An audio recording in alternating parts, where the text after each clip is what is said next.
Saudara pelatih Timnas U23 Sinteyong tegaskan nyali anak asuhnya tak ciut jelang lawan Uzbekistan di semifinal Piala Asia. Timnas akan menampilkan permainan terbaiknya.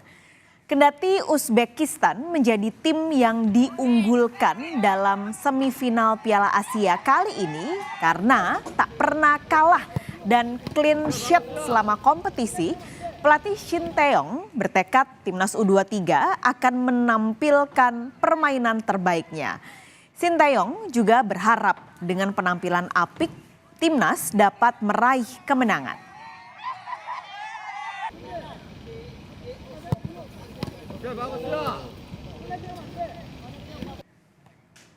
자기까지 가면서 이겨서 지금 뭐 선수들은 상당히 자신감이 붙어 있고요. 우즈벡 경기를 요 앞전 사우디랑 하는 경기를 직접 가서 눈을 보면서 상당히 좋은 팀이다. 그리고 연령대 대표를 거치면서 원래 우즈벡이 좋은 팀이다 보니까 그런 경기나 모든 면에서 험잡을 데 없이 잘해줬던 경기였고 4강에서는 뭐 쉬운 경기가 아니지만 우리 또한 지금 선수들 남대로 잘 만들어져 있기 때문에 한번 멋진 경기 한번 해보고 싶습니다. Tiket nonton laga semifinal Piala Asia U23 antara Indonesia dan Uzbekistan ludes terjual alias sold out, saudara. Digelar di Stadion Abdullah bin Khalifa, venue ini berkapasitas 10.000 penonton. Dari aplikasi resmi penjualan tiket, Haya Tukatar, pembeli sudah tidak bisa lagi mengklik pilihan beli untuk pertandingan Indonesia-Uzbekistan. Nah, kondisinya berbeda jika pembeli memilih pertandingan Jepang-Irak yang masih bisa diklik. Meski tak bisa memastikan supporter mana yang jadi pembeli terbanyak, namun kalau kita berkaca dari pertandingan sebelumnya, laga Indonesia selalu dipenuhi supporter Indonesia. Timnas U23 telah menjalani 3 pertandingan di stadion ini.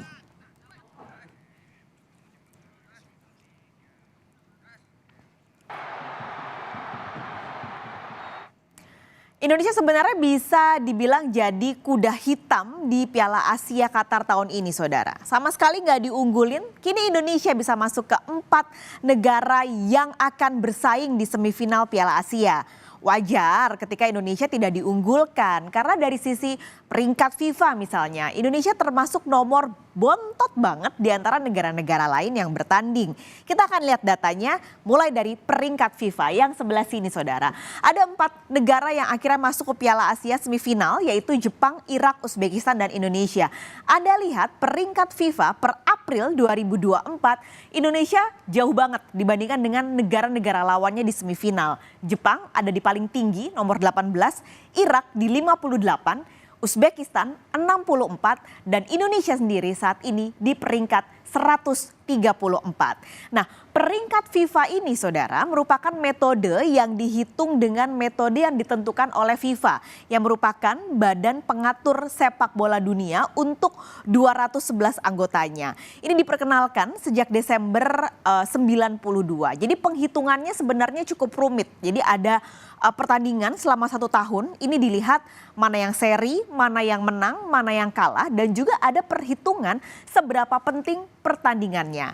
Nah, metode yang sudah dipakai dari tahun 92 ini sekarang lagi banyak dapat kritik oleh penggemar bola karena sebenarnya katanya udah nggak relevan lagi pertandingannya atau penghitungannya. Jadi FIFA sekarang lagi menggodok perubahan metode penghitungan peringkat.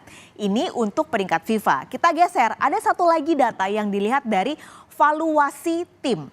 Kalau dilihat dari valuasi tim, Jepang masih menduduki nomor 1 dari 4 negara yang masuk semifinal Piala Asia. 3,9 triliun rupiah. Ini kami hitung semuanya dengan rupiah, saudara. Yang posisi kedua adalah Uzbekistan dengan nilai 513 miliar rupiah. Jadi meskipun dia peringkatnya 64, tapi untuk valuasinya Uzbekistan ini terbilang cukup tinggi dibandingkan dengan negara-negara lain. Yang ketiga ada Indonesia. Jadi meskipun Indonesia di nomor 134, tapi kalau ngelihat secara valuasi dia masih atau Indonesia masih berada di atas Irak yang nilai valuasinya adalah 181 miliar meskipun peringkatnya jauh dibandingkan dengan Irak.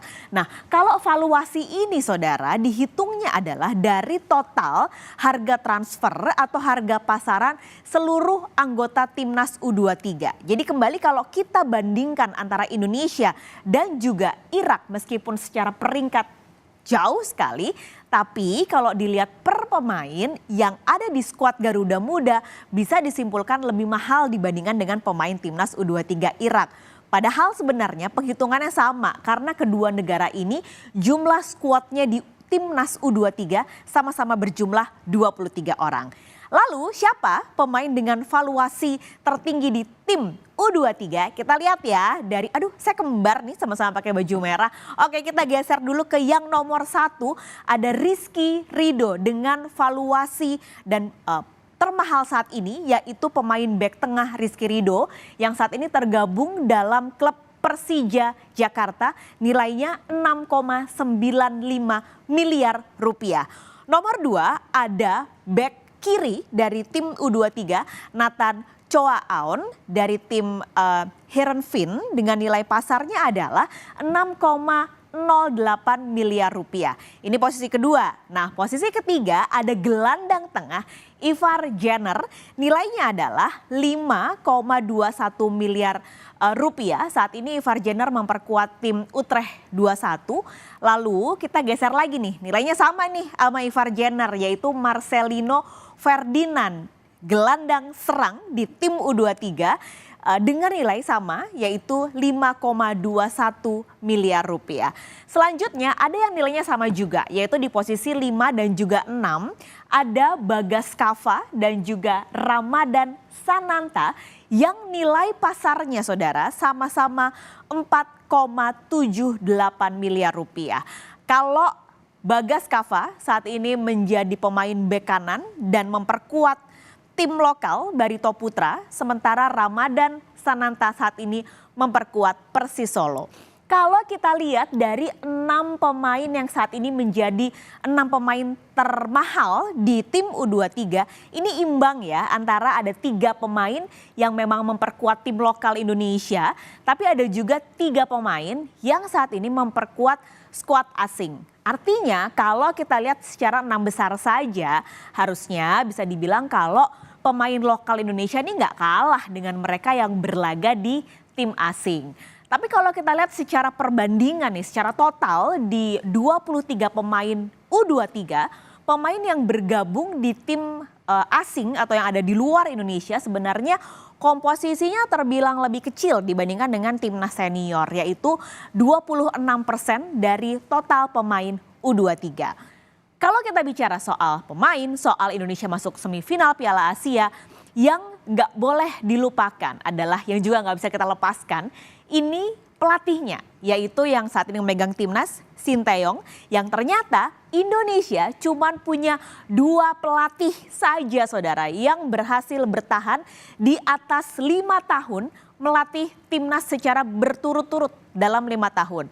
Salah satunya adalah Sinteyong dan yang paling lama saat ini kita bahas dulu yang pertama. Ini adalah Anton Pogacnik, pelatih asal Yugoslavia. Ia ketika itu melatih timnas dari tahun 54 sampai 63. Artinya 9 tahun Pogacnik bersama dengan timnas Indonesia.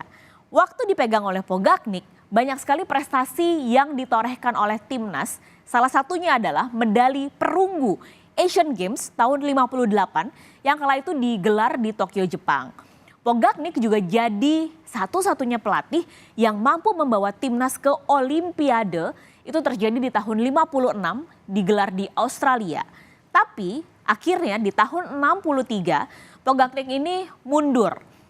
Mundurnya ini nggak lama setelah terjadi skandal Senayan tahun 62. Ini skandal yang cukup besar ketika itu karena melibatkan suap sejumlah pemain timnas. Nah, setelah Anton Pogacnik ini, pelatih asal Yugoslavia, nggak pernah ada lagi pelatih yang mampu bertahan lama. Bahkan 5 tahun aja nggak pernah. Paling 3 tahun itu paling lama. Ada juga yang 1 tahun. Ada yang keluar masuk setahun, lalu keluar lalu masuk lagi setahun. Semuanya nggak kuat. kita bisa bilang rahasia umum kalau perpolitikan sepak bola Indonesia masih banyak yang harus dibenahi. Lalu akhirnya muncullah nih Coach Nim Sinteyong yang kalau dilihat waktunya dari pertama dikontrak 2019 sampai sekarang artinya Sinteyong sudah 5 tahun bersama dengan timnas. Tapi PSSI sudah secara resmi bilang kalau Sinteyong ini diperpanjang kontraknya hingga tahun 2027. Artinya kalau lancar saudara maka Sinteyong akan melatih timnas selama 8 tahun. Dan nanti kalau Indonesia berhasil lolos ke Olimpiade artinya ini juga jadi bukti kalau pelatih yang bertahan lama dan ada rencana jangka panjang dengan timnas akan jauh lebih efektif untuk membentuk timnas menjadi tim yang lebih solid dan juga kuat. Lalu apa saja yang akan jadi hadiah Piala Asia tahun ini saudara? Pertama, yang sudah pasti nggak bisa dinilai dengan uang adalah kita lihat tiket Olimpiade Paris 2024. Kalau Indonesia berhasil, maka Indonesia akan jadi satu-satunya wakil Asia Tenggara yang akan berlaga di kancah Olimpiade.